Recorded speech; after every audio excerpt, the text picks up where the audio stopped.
नमस्कार साथियों, मैं साहिल आपका स्वागत करता हूं एक बार फिर से आपके अपने चैनल इंग्लिश मैथ गुरुजी।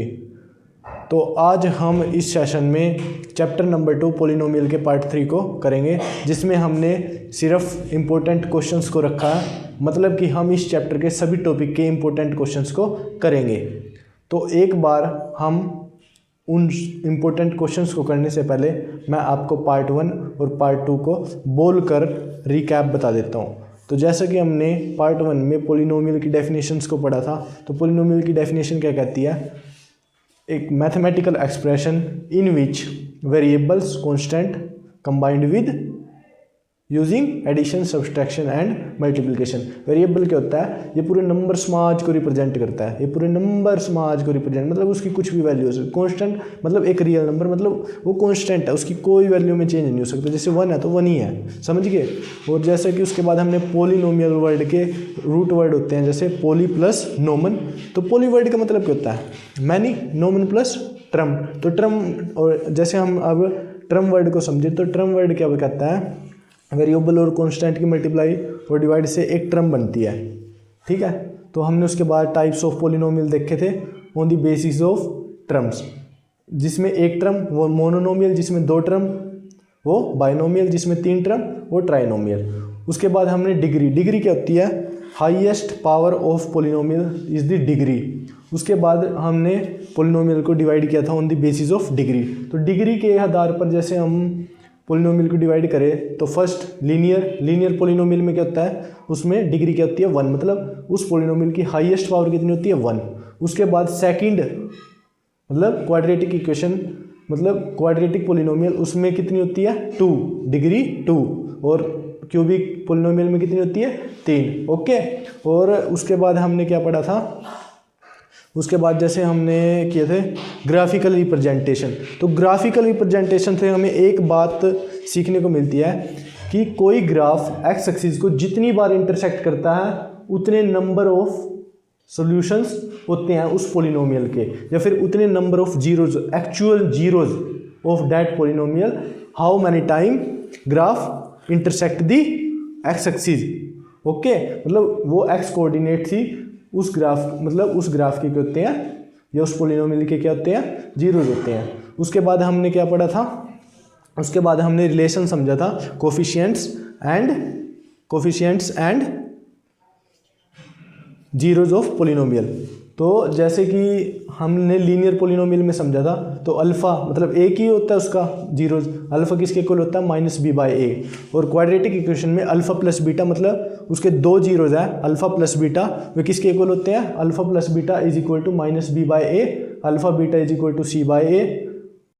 बाद हमने क्वाड्रेटिक इक्वेशन के जीरोज के डिफरेंस को जाना था, √b² - 4ac divided by a। Okay, मतलब जिसको √d/a भी बोल सकते हैं।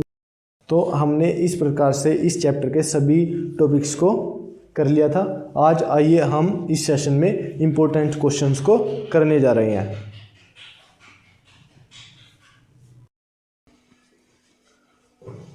तो आइए अब शुरू करते हैं अपने इम्पोर्टेंट क्वेश्चंस। तो फर्स्ट क्वेश्चन है हमारा, हमें इन एक्सप्रेशंस में से पोलिनोमियल वाले एक्सप्रेशंस को पहचानना है कि जो एक्सप्रेशन पोलिनोमियल है उसे पहचानना है, आइडेंटिफाई करना है। तो हमारा फर्स्ट क्वेश्चन क्या है? 2x² + 3x + √2। हमारी पोलिनोमियल के लिए क्या कंडीशन रहती है? Variable constant combined with using addition, multiplication and subtraction. Okay. और वेरिएबल की पावर क्या होनी चाहिए? एक होल नंबर।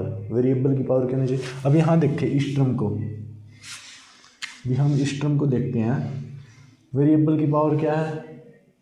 2, जो कि होल नंबर है, और 2 कांस्टेंट, मतलब ये आपस में जुड़े हुए हैं, कांस्टेंट और वेरिएबल। ऐसे ही इसमें भी यहाँ बना है, और ये कांस्टेंट हमारा √2, ये एक अलग टर्म है, मतलब ये सभी अलग अलग टर्म हैं और ये पोलिनोमियल होने के लिए मतलब सेटिस्फाइड है, तो इसलिए एक पोलिनोमियल है। ओके। अब जैसे हम ये क्वेश्चन देखते हैं, √3 एक कोफिशिएंट मतलब एक कांस्टेंट है, जो कि वेरिएबल, और वेरिएबल की पावर कितनी है 2 होल नंबर। यहाँ तक ये टर्म क्या है, पोलिनोमियल है। मतलब यदि हम इस टर्म को देखें तो ये पोलिनोमियल है। अब इस टर्म को देखते हैं तो यहाँ पर x की पावर क्या है, मतलब अंडर रूट का मतलब क्या होता है, x की पावर 1/2, जो कि पोलिनोमियल होने के लिए मतलब ये एक्सप्रेशन पोलिनोमियल नहीं है, क्योंकि यहाँ पर x की पावर क्या है, हमें नॉन नेगेटिव इंटीजर चाहिए और नॉन रैशनल नंबर, मतलब हमें चाहिए क्या, एक होल नंबर, पर x की पावर यहाँ पर क्या है 1/2, तो इसलिए ये एक्सप्रेशन क्या पोलिनोमियल नहीं है। अब जैसे हम इसका एग्जांपल ले 9x³ + x², तो यहाँ भी क्या है, वेरिएबल की पावर क्या है, होल नंबर है, तो ये भी क्या एक पोलिनोमियल है। ऐसे एग्जांपल ये ले, पर यहाँ पर देखें x की पावर क्या है, होल नंबर नहीं है, 7/3 एक होल नंबर नहीं है, तो ये पोलिनोमियल नहीं है। ऐसे ही ये एक है, और ये आप कमेंट में करेंगे। ओके, तो आइए अब नेक्स्ट क्वेश्चन को देखते हैं, जो कि हमारा इंपॉर्टेंट क्वेश्चन नंबर 2 है। आइडेंटिफाई करना which of the following is a monomial, binomial and trinomial. मतलब इन सभी एक्सप्रेशंस में से कौन सा एक मोनोमियल है, या फिर बाइनोमियल है, या फिर ट्राइनोमियल है। तो आइए फर्स्ट वाले को समझते हैं। 7/3x, इसमें क्या हुआ है, ये कॉन्स्टेंट है और एक वेरिएबल है, इन दोनों की मल्टीप्लाई से एक टर्म बनी है। तो जिसमें एक टर्म हो उसे क्या कहते हैं, मोनोनोमियल। उसे क्या कहते हैं, मोनोनोमियल, जिसमें एक टर्म हो। अब जैसे इसे समझे, 8/3 एक कॉन्स्टेंट है, यहाँ वेरिएबल तो है ही नहीं, तो क्या ये पोलिनोमियल ही नहीं, पोलिनोमियल तो है, क्योंकि यहाँ वेरिएबल की पावर कितनी है 0। तो ये एक तरह से वेरिएबल से मल्टीप्लाई हुआ है, यहाँ पर कोई प्लस माइनस नहीं हुआ, तो ये भी क्या है, एक मोनोनोमियल, ये भी क्या है, एक मोनोनोमियल। अब जैसे इसको समझे, ये भी एक कांस्टेंट है, सेम मोनोनोमियल। अब जैसे इसे समझे 2x + 7, अब इसमें प्लस आ गया, यहाँ पर तो वेरिएबल और कांस्टेंट की मल्टीप्लाई हुई है, ये तो एक टर्म ये होगी 7 अलग से, तो टोटल कितनी टर्म होगी 2, तो ये क्या है, बाइनोमियल। क्या है, बाइनोमियल।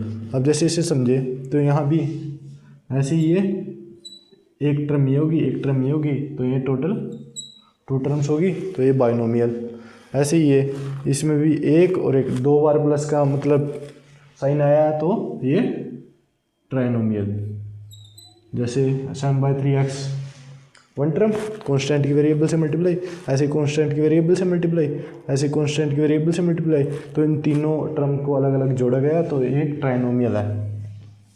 अब जैसे इसमें अलग वेरिएबल आ गई, क्या ये पोलिनोमियल, मेरा फर्स्ट क्वेश्चन है आपसे, क्या ये एक पोलिनोमियल है, तो ये बिल्कुल है, पोलिनोमियल बिल्कुल है। और ये मोनोनोमियल है, बाइनोमियल है, ट्राइनोमियल है। तो अब जैसे पावर देख रहे हो, इतना बड़ा है एक्सप्रेशन के, ये मोनोनोमियल ही है, क्योंकि इसमें प्लस माइनस थोड़ी है, प्लस माइनस टर्म को अलग करती है, मल्टीप्लाई हुई है यहाँ पर कॉन्स्टेंट की वेरिएबल्स के साथ ओनली, जो कि एक मोनोनोमियल है। क्या है, मोनोनोमियल। ऐसे ही 25/8 ये कॉन्स्टेंट है, तो ये मोनोनोमियल। 8√3x ये भी एक मोनोनोमियल, क्योंकि कॉन्स्टेंट की वेरिएबल के साथ मल्टीप्लाई हुई है। समझे? तो इस तरह से हमने इंपॉर्टेंट क्वेश्चन को समझ लिया। अब हम नेक्स्ट क्वेश्चन पर चलते हैं। तो आइए करते हैं नेक्स्ट क्वेश्चन। ये अब इंपॉर्टेंट क्वेश्चन नंबर 3 करते हैं। Identify which of the following is linear, quadratic and cubic. तो हमें इन दिए गए एक्सप्रेशन में से यह पहचानना है कि कौन सा लीनियर है, कौन सा क्वाड्रेटिक और कौन सा पॉलिनोमियल है। तो फर्स्ट वाले को जाने, तो 7x² + 8x की क्यूब। तो क्यूबिक में क्या होती है, हाईएस्ट पावर कितनी होनी चाहिए, 3। तो अब जैसे इसमें देखें तो हाईएस्ट पावर कितनी है, 3। तो ये क्या है, क्यूबिक। ये क्या है, क्यूबिक। अब जैसे इसको देखें 3x² + 7, इसमें हाईएस्ट पावर कितनी है, 2 किसके लिए होती है, क्वाड्रेटिक। वैसे क्वाड का मतलब 4 होता है, पर हम एक मतलब हाईएस्ट पावर 2 वाले के लिए हमने क्या टर्म रखी है, क्वाड्रेटिक होती है। क्या होती है, क्वाड्रेटिक। ओके, ये क्वाड्रेटिक है। x³ ये क्यूबिक है, इसमें हाई 3 है। ओके, 7 में क्या है, ना ये लीनियर है, ना ये क्वाड्रेटिक और ना ये पॉलिनोमियल है, क्योंकि इसमें तो वेरिएबल ही नहीं है, वेरिएबल की पावर तो कहाँ से एक्स की 0 है उसके लिए कोई टर्म ही नहीं होती। ओके, ना ये लीनियर, ना ये क्वाड्रेटिक, ना ये पोलिनोमियल, यहाँ ये क्यूबिक। तो इस तरह से हमने इसको भी समझ लिया और हम आसानी से आइडेंटिफाई कर सकते हैं। अब now we will move on next important question, question number 4। तो क्वेश्चन नंबर 4 में हमें फाइंड आउट करना है डिग्री ऑफ पोलिनोमियल। तो फर्स्ट पार्ट क्या है क्वेश्चन का, 5x³ + 3x² + 9x की पावर 5। तो डिग्री का मतलब क्या होता है, डिग्री मतलब उस पोलिनोमियल की हाईएस्ट पावर, हाईएस्ट पावर। तो जैसे हम इस पोलिनोमियल को देखते हैं 5x³ + 3x² + 9x5, तो इसमें हाईएस्ट पावर क्या है वेरिएबल की, वो 5 है। तो इसलिए इसकी डिग्री क्या हो जाएगी 5, क्या हो जाएगी 5। ओके, अब जैसे इसको देखें तो इस वेरिएबल में हाईएस्ट पावर कितनी है 3, ये 3√2x की पावर 3 + 9x² + 5x, तो डिग्री कितनी हो जाएगी 3। अब जैसे ये क्या है मिक्सअप है वेरिएबल्स की, मिक्सअप वाला क्वेश्चन आ गया। तो जैसे हम इसको क्या करेंगे अलग, मतलब x की कितनी पावर है 1, y की 1, x और y की कितनी 1 पावर है, 1 इसकी 1 इसकी। मतलब इसमें एक बात और याद रखनी है हमें, अलग अलग टर्म की टोटल पावर निकालनी है, अलग अलग टर्म्स की। जैसे इसकी पावर, इस टर्म की पावर, इस टर्म की पावर, जो पावर सबसे बड़ी होगी वो क्या होगी डिग्री ऑफ पोलिनोमियल। अब जैसे यहाँ पर 1 + 1 कितना हो गया 2, तो फर्स्ट टर्म की पावर कितनी है 2। अब यहाँ पर ऐसे 1 + 2 वो क्या आएगी 3 सेकेंड टर्म की। ऐसे ही इसमें देखेंगे तो 5 वेरिएबल है, तो 1 + 1 + 1 + 1 = 5। ओके, तो 5 क्या होगी डिग्री हो जाएगी इस पोलिनोमियल की। समझ गए मिक्सअप वाला। अब जैसे इसको देखें तो यहाँ पर 2 एक ही वेरिएबल है तो इसकी पावर 2, सेकंड टर्म में देखें तो 1 + 1 ये भी 2। अभी यहाँ देखें तो यहाँ कितने 3 वेरिएबल है और उनकी क्या क्या पावर है 2 + 2 + 2, तो ये टोटल 6 हो जाएगी। अब यहाँ पर 5 वेरिएबल है तो 1 + 1 + 1 + 1 = 5। तो इस टोटल की क्या हो जाएगी डिग्री, वो हो जाएगी 6। क्या हो जाएगी 6, टोटल की डिग्री क्या हो जाएगी 6, क्या हो जाएगी 6। ओके, टोटल की डिग्री क्या हो जाएगी 6। तो now we will move on question number 5, how many number of zeros of polynomial representing in graph. जैसे हमें इस क्वेश्चन में कुछ पोलिनोमियल्स के ग्राफ दिए हुए हैं, हर अलग अलग पार्ट में हमें अलग अलग पोलिनोमियल के ग्राफ दिए हुए हैं। तो उन ग्राफ को देखकर हमें यह बताना है कि how many number of zeros of that polynomial. तो जैसे हम क्वेश्चन नंबर फर्स्ट को देखते हैं तो ये मतलब नंबर ऑफ जीरोज किस चीज़ पर डिपेंड करते हैं, वो एक्स एक्सिस को कितनी बार इंटरसेक्ट करता है, वो ग्राफ एक्स एक्सिस को कितनी बार इंटरसेक्ट करता है। तो हम इस ग्राफ को देखें तो 1 time intersect, second time intersect, third time intersect, तो ये तीनों क्या है इस ग्राफ के जीरोज है। ओके, तो इसका आंसर हुआ 3, नंबर ऑफ जीरोज 3। अब इसको देखें तो ये एक्स एक्सिस को एक बार में इंटरसेक्ट नहीं करता, तो नंबर ऑफ जीरोज 0, मतलब नंबर ऑफ जीरोज 0, इसका एक भी जीरोज नहीं है, इस ग्राफ का एक भी जीरोज नहीं है, मतलब रियल जीरोज तो कोई नहीं पाएगा उस ग्राफ का। समझे, वो है क्वाड्रेटिक इक्वेशन क्योंकि ग्राफ के दे रहा है पैराबोला, ग्राफ के दे रहा है पैराबोला, पर उसका रियल कोई भी जीरो नहीं है, कोई भी रियल सोल्यूशन नहीं है। अब जैसे इसको देखें तो ये कितनी बार 1 2 3 4, तो ये 4 टाइम क्या करता है एक्स एक्सिस को क्या करता है इंटरसेक्ट करता है। तो इसके टोटल नंबर ऑफ सॉल्यूशंस कितने हो गए 4। ओके, कितने हो गए 4। अब जैसे इससे देखें तो सर्कल है, ये एक्स एक्सिस को कितने टाइम्स कर रहा है 2 टाइम्स। तो हम इस क्वेश्चन से यह सीखते हैं कि कोई ग्राफ एक्स एक्सिस को कितनी बार इंटरसेक्ट करता है, उसी पोलिनोमियल के या उस ग्राफ के उतने ही नंबर ऑफ जीरोज होंगे, नंबर ऑफ सॉल्यूशंस होंगे। Okay, now we will move on next question, question number 6। हमें फाइंड करना है जीरोज ऑफ क्वाड्रेटिक इक्वेशन। तो हमें क्वाड्रेटिक इक्वेशन को सोल्व करने के मेनली 2 मेथड्स होते हैं। तो हम जैसे इस क्वेश्चन को करते हैं फर्स्ट मेथड से, फैक्टराइजेशन मेथड। तो फैक्टराइजेशन मेथड में क्या होता है, पहले हमें इसे एक स्टैंडर्ड फॉर्म में लिखना होता है। स्टैंडर्ड फॉर्म में लिखने के बाद हमें पहले जैसे 0 के को लिखेंगे क्योंकि हमें जीरोज फाइंड आउट करने, तो साइड वालों की क्या मल्टीप्लाई कर लो, 5 और 3 की मल्टीप्लाई करेंगे, x² की कोफिशिएंट की और कांस्टेंट की, तो 15 और 15 के क्या करो, प्राइम फैक्टर निकाल लो। क्या करो, प्राइम फैक्टर निकाल लो। तो 3 और 5 5 1। ओके, अब जैसे 15 के प्राइम फैक्टर क्या आ गए, 3 और 5। तो इस 3 5 से क्या 8 बन रहा है, प्लस करके माइनस करके कैसे भी 3 5 से 8 बन रहा है। तो हम इस 8x को ऐसे 2 टर्म में स्प्लिट कर लेंगे कि जहाँ पर 3 और 4 का यूज हो। तो 5x प्लस 3x प्लस 3। और मैंने 5x इधर ही क्यों लिखा, क्योंकि मैंने इधर देखा कि इससे कॉमन आ जाएगा, तो ये कॉमन सेंस से लिखना है कि कौन सी टर्म इस साइड, कौन सी टर्म इस साइड। तो अब हम नेक्स्ट इनमें कॉमन लेते हैं 5x, यहाँ पर क्या बचा x। कॉमन लेने का मतलब मैंने आपको बताया ही था, डिवाइड करते हैं हम। जैसे इसमें 5x से डिवाइड, इसमें 5x से, तो ये बच गया इसमें 3 से x प्लस 1। अब इन दोनों टर्म्स में से x प्लस 1 को कॉमन लेंगे, क्या बचा 5x प्लस 3। और यहाँ से x की वैल्यू क्या आई है, माइनस की 1 और माइनस का 3/5। अब हम फॉर्मूला मेथड से इसी को निकालते हैं, कर लेते हैं, जो कि हमारा फॉर्मूला मेथड है। तो हम जैसे कि जो स्टैंडर्ड इक्वेशन है उससे कंपेयर करेंगे। पहले फॉर्मूला लिख लेते हैं हम। तो फॉर्मूला कहते हैं minus b plus minus under root b square minus 4ac divide by 2a। Okay, ये क्या होता है, क्वाड्रेटिक इक्वेशन के 2 जीरोज़ के फॉर्मूला होता है। एक बार हम इसमें इस फॉर्मूले में प्लस यूज़ करते हैं, एक बार माइनस, तो हमने दोनों को कंबाइन करके लिख दिया। अब जैसे इसको जनरल इक्वेशन, इस इक्वेशन को तो जनरल इक्वेशन से कंपेयर करके यहाँ इसको लिखते हैं कि इसकी क्या वैल्यू, माइनस बी क्या है, बी क्या है 8, तो माइनस का 8 प्लस माइनस इसमें है बी स्क्वायर, 8 का स्क्वायर 64 माइनस 4 इंटू ए इंटू सी, ए 5 है 3 सी है 5 इंटू 3 डिवाइड बाई 2 इंटू ए की वैल्यू 5 है। अब जैसे इसको फर्दर सोल्व करेंगे, -8 प्लस माइनस अंडर रूट एक बार मार्क कर दूसरा यूज़ करते हैं, under root 64 minus 4 into 5 20, 4 into 5 20, 23 था 60, तो 64 में से 60 को माइनस करेंगे 4। ओके, और 2 इंटू 5 10।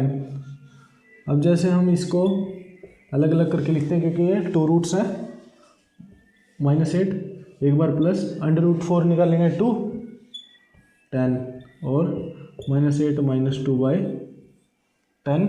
ओके, तो वैल्यू क्या आ जाएगी x की, यहाँ से माइनस का 6/10 यानी कि माइनस का 3/5। ओके, और यहाँ से माइनस का 10/10 माइनस का 1। तो यहाँ से भी हमारी माइनस का 1 और माइनस का 3/5 आई है, और इस मेथड से भी माइनस का 3/5 और माइनस का 1 आया। Now we will move on next part of this same question. तो जैसे कि हमें सेकंड पार्ट में दिया हुआ है under root 3x² plus 10x plus 7x, इसके जीरोस फाइंड आउट करने हैं। तो हम इस क्वेश्चन को भी 2 मेथड से कर सकते हैं, फैक्टराइजेशन मेथड। तो फैक्टराइजेशन मेथड में क्या करना होता है, पहले इसे स्टैंडर्ड फॉर्म में, तो स्टैंडर्ड फॉर्म में ये लिखा है, क्योंकि स्टैंडर्ड फॉर्म का मतलब क्या होता है कि बड़ी पावर वाली आगे, उसके बाद उससे छोटी, उसके बाद उससे छोटी। यहाँ पर ये 7√3 है। ओके, तो अब जैसे कि हमें क्या करना है, साइड वालों की मल्टीप्लाई बीच वाले को ऐसे रख देना, 7√3 इंटू 700 इंटू √3। तो √3 का स्क्वायर 3 7 जा 21, तो 21 के फैक्टर करो 3 और 7, तो 21 के फैक्टर क्या है 3 और 7। अब देखो 3 और 7 से 10 बन रहा है, तो इन दोनों की प्लस से क्या 10 बन रहा है। तो 10x से को कैसे लिखेंगे हम, 7x प्लस 3x प्लस 7√3। अब जैसे कि मैंने ये लिख दिया है, अब एक बात और हमें याद रखनी है कि ये इधर लिखा जाएगा 3x इधर और 7x उधर। क्यों? क्योंकि हमें जैसे इन दोनों में से कॉमन निकालना होता है, इन दोनों में से कॉमन निकालना होता है, तो वो इजी पड़ जाता है। तो हम 3x + 7x लिखेंगे, कॉमन सेंस से लिखना है 3x + 7x। ओके, अब जैसे इन दोनों से कॉमन ले तो क्या आएगा √3x, क्योंकि 3 में भी √2 है, 3 में भी √3 है और √3 है ये, इसमें x² और x, तो x² में भी x है, तो दोनों में से ये कॉमन आ गया √3x। तो अब क्या बचा x इधर √3। ओके, इधर +7 कॉमन आ गया, x + √3 बचा = 0। अब x + √3 पूरे में से इन दोनों टर्मों में से आ गया कॉमन, बचागा √3x + 7 = 0। x की वैल्यू क्या क्या मिलेगी हमें, एक बार इसको इक्वल रखेंगे 0 को, एक बार इसको इक्वल रखेंगे, तो माइनस का √3 मिलेगा और माइनस का 7/√3। ओके, एक बार माइनस का √3, एक बार माइनस का 7/√3। अब हम इसी क्वेश्चन को सेकंड मेथड से करते हैं। सेकंड मेथड क्या है, फॉर्मूला मेथड। सेकंड मेथड क्या है, फॉर्मूला मेथड। तो एक बार फिर से फॉर्मूला बोलो मेरे साथ, -b + -√b² - 4ac divide by 2a। -b + -√b² - 4ac divide by 2a।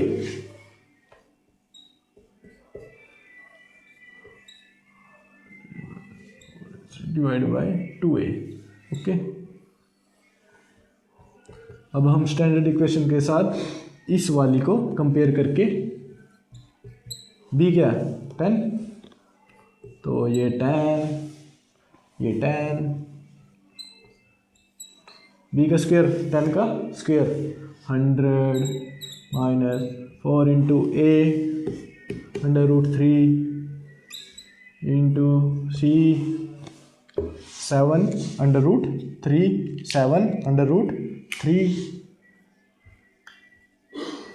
Okay, और डिवाइड बाय 2a, 2 × a की वैल्यू √3। ओके, तो अब जैसे x की भी फर्दर वैल्यू शुरू करते हैं, प्लस माइनस ऐसे ही 100 माइनस √3 को √3 से मल्टीप्लाई करेंगे 3 को 7 से मल्टीप्लाई करेंगे 21 को 4 से करेंगे 84 को 100 से माइनस करेंगे तो 16। ये मैंने इसको सोल्व करके लिख दिया है। यदि नहीं समझ आया तो आप एक बार कर लो इसे पॉज करके। ओके, अब जैसे इसके 2 √3, अब 16 के √ क्या होता है 4, तो माइनस का 10 प्लस माइनस 4 और ये 2 √3। अब जैसे x की एक वैल्यू क्या हो जाएगी, माइनस का 10 प्लस का 4/2 √3 और एक वैल्यू माइनस का 10 माइनस का 4 2 √3। तो x की वैल्यू क्या क्या आएगी, x की वैल्यू जैसे मैं यहाँ लिख देता हूँ, x की वैल्यू माइनस का 10 प्लस 4 यानी माइनस का 6/2 √3 और एक वैल्यू माइनस का 14/2 √3। तो इनको और सॉल्व करेंगे, अभी सेम तो नहीं आई, तो जैसे इनको और सोल्व करेंगे तो ये 2 से 6 कटेगा 3 और 3 से √3 को काट देगा तो ये माइनस का √3 आ जाएगा। ये 6 को 2 से काटेंगे, कैंसिल करेंगे 3 को √3 से तो √3 माइनस का √3, एक तो सेम हो गया। -14 को 2 से काटेंगे, माइनस का 7/√3 माइनस का 7/√3। ओके, बोथ मेथड से वैल्यू सेम आएगी।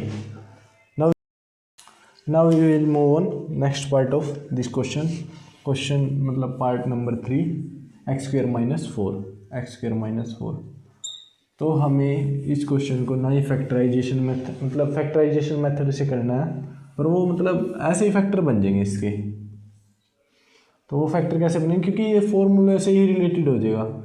एक फॉर्मूला होता है हमारे पास identity a² - b² a + b a - b। तो अब हम यदि इस क्वेश्चन को देखें तो ये किस तरह से दिखा है, x² - 2 का स्क्वायर तो अब ये इसकी सिमिलर हो गया, तो इसके फैक्टर निकाल ले, इसके फैक्टर निकाल ले। तो x square minus two square किसके इक्वल हो जाएगा, x plus two x minus two. तो यहाँ से एक्स की वैल्यू क्या क्या आ जाएगी, माइनस का टू और प्लस का to.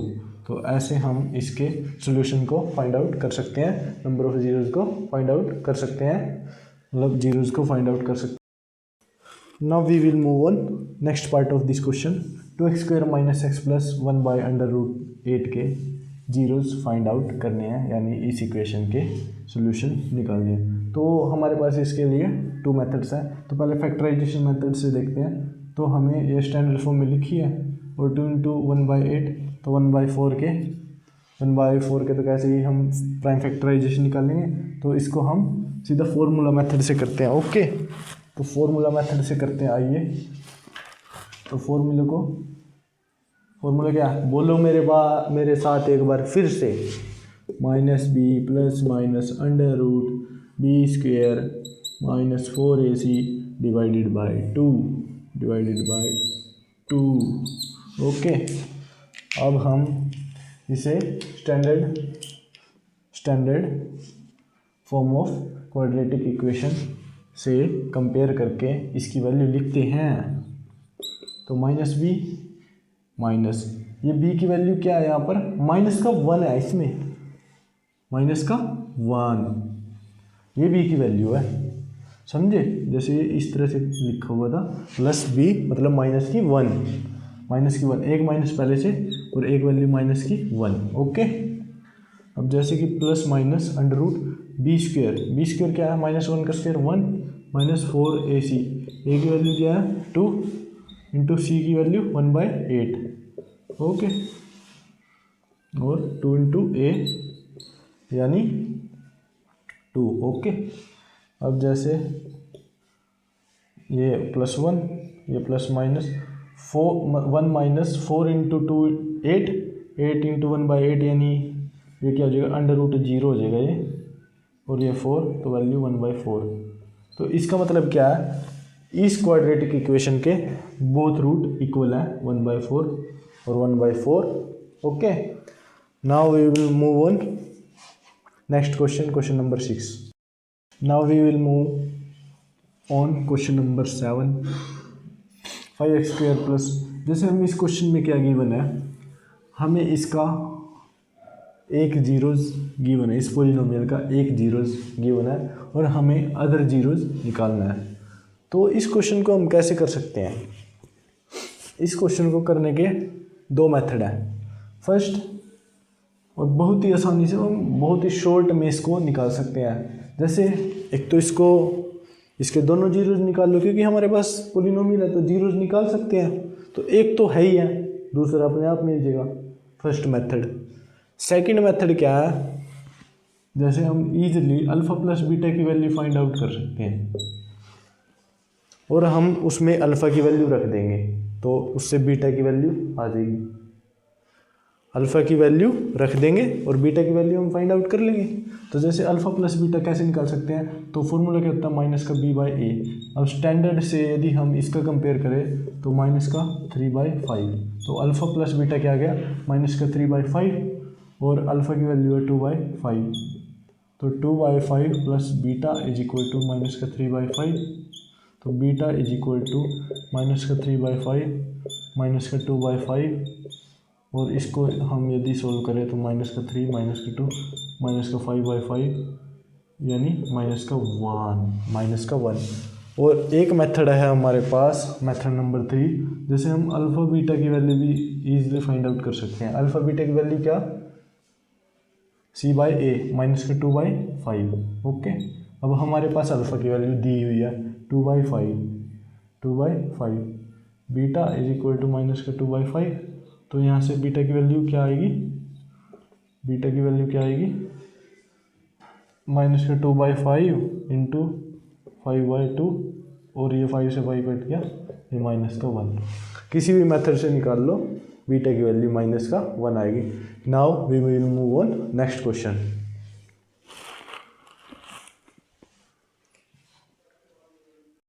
Now we will move on question number 8। Given that sum of zeros of, मतलब हमें क्या, एक क्वाड्रेटिक इक्वेशन के सम और प्रोडक्ट जीरोज का, मतलब एक क्वाड्रेटिक इक्वेशन के जीरोज का सम और प्रोडक्ट गिवन है। तो हमें क्या, वो क्वाड्रेटिक इक्वेशन निकालनी है, मतलब जिसकी ये क्या है। तो इसके लिए क्या फॉर्मूला रहता है, इसे याद करो, x square minus s x plus p, okay, is equal to 0। X square minus s क्या है, जैसे वो जीरोज क्या थे, अल्फ़ा प्लस बीटा, मतलब अल्फ़ा और बीटा थे वो, तो उनका सम लिखा है और प्लस प्रोडक्ट उनका अल्फ़ा बीटा, ओके।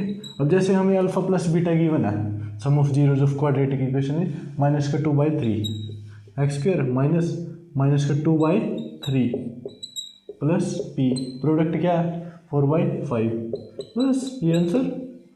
अब इसको सॉल्व कर सकते हो, जैसे इसका एलसीएम क्या 15, तो 15 एक्स स्क्वेयर प्लस 15 को 3 से 5 2 जा 10x, ये x भी है भाई इधर, ये x भी है यहाँ पर, ओके। 10x प्लस 15 को 5 से 3 4 जा 12 इज इक्वल टू 0। अब 15 को 0 से मल्टीप्लाई 0, तो ये हमारी क्वाड्रेटिक इक्वेशन बचेगी 15x square plus 10x plus 12 is equal to 0। तो ये हमारी वो क्वाड्रेटिक इक्वेशन बन गई जिसके सम क्या थे, मतलब जीरोज का सम क्या था माइनस के 2/3 और प्रोडक्ट क्या था 4/5। तो इस तरह से हमने क्वेश्चन नंबर 8 को कर लिया। Now we will move on question number 9। जैसे हमें इस क्वेश्चन में एक क्वाड्रेटिक इक्वेशन के 2 जीरोज गिवन है और हमें वो क्वाड्रेटिक इक्वेशन निकालनी है। तो इस क्वेश्चन को कैसे करेंगे भाई, तो इस क्वेश्चन को करने का एक मेथड बताते हैं। एक क्या, इसका मेथड ही एक है, जैसे अब हमें अल्फ़ा गिवन है बीटा, तो पहले हमें क्वाड्रेटिक इक्वेशन कैसे, मतलब जब हमें सम ऑफ जीरोज और प्रोडक्ट ऑफ जीरोज होता है तो उसके लिए क्या फॉर्मूला रहता है, x square minus x plus p is equal to 0, okay. तो अब जैसे हम इससे देखें तो सम कैसे निकाल सकते हैं, alpha plus beta is equal to 2 + 3 यानी 5, अल्फ़ा बीटा 2 3 जा 6। तो अब इसमें s और p की वैल्यू रखिए, तो एक्स स्क्वेयर माइनस सम क्या है 5x प्लस प्रोडक्ट क्या है 6 इज इक्वल टू 0। ये क्वाड्रेटिक इक्वेशन आंसर, बस खत्म क्वेश्चन। तो now we will move on question number 10। जैसे हम इस क्वेश्चन में अल्फ़ा बीटा की वैल्यू गिवन है, मतलब ये कोई क्वाड्रेटिक इक्वेशन है, उसके दोनों जीरोज का प्रोडक्ट गिवन है, तो हमें k की वैल्यू फाइंड आउट करनी है। तो जैसे जीरोज गिवन है तो इसे 0 के इक्वल रखेंगे, और अब इस k के, तो अब जैसे हम स्टैंडर्ड फॉर्म से कंपेयर करके अल्फ़ा बीटा की वैल्यू निकाल लें, इस इक्वेशन को स्टैंडर्ड इक्वेशन से कंपेयर करके अल्फ़ा बीटा की वैल्यू निकाले, तो वो कैसे आएगी c/a, तो k/√5, तो यही वैल्यू किसके इक्वल हो जाएगी +3 के, तो k की वैल्यू किसके इक्वल आ जाएगी 3√5। बिल्कुल सिंपल है ये क्वेश्चन, और हम इन क्वेश्चंस को क्या मुश्किल समझते हैं। जैसे इस क्वेश्चन में क्या हो सकता था, जैसे यहाँ कोई वैल्यू गिवन होती कांस्टेंट, वैसे मतलब 1 2 3 4, और यहाँ पर एक गिवन हो जाता, तो क्वेश्चन में तब पता क्या गिवन होता, वो अल्फ़ा प्लस बीटा की वैल्यू दे देता, तो उससे हम स्टैंडर्ड फॉर्म से अल्फ़ा प्लस बीटा की निकालते, और ये हमें गिवन था उन दोनों के इक्वल रखते, तो उससे k की वैल्यू फाइंड आउट कर सकते। इस तरह से हमने तीनों पार्ट्स में क्वेश्चंस को बहुत ही अच्छे तरीके से कर लिया है और सभी टॉपिक्स को समझ लिया। आई होप यह वीडियो आपको पसंद आई होगी। यदि वीडियो पसंद आई हो तो प्लीज़ चैनल को सब्सक्राइब करें, लाइक करें एंड कमेंट करें। आपको कोई परेशानी हो तो वो कमेंट में लिख सकते हो।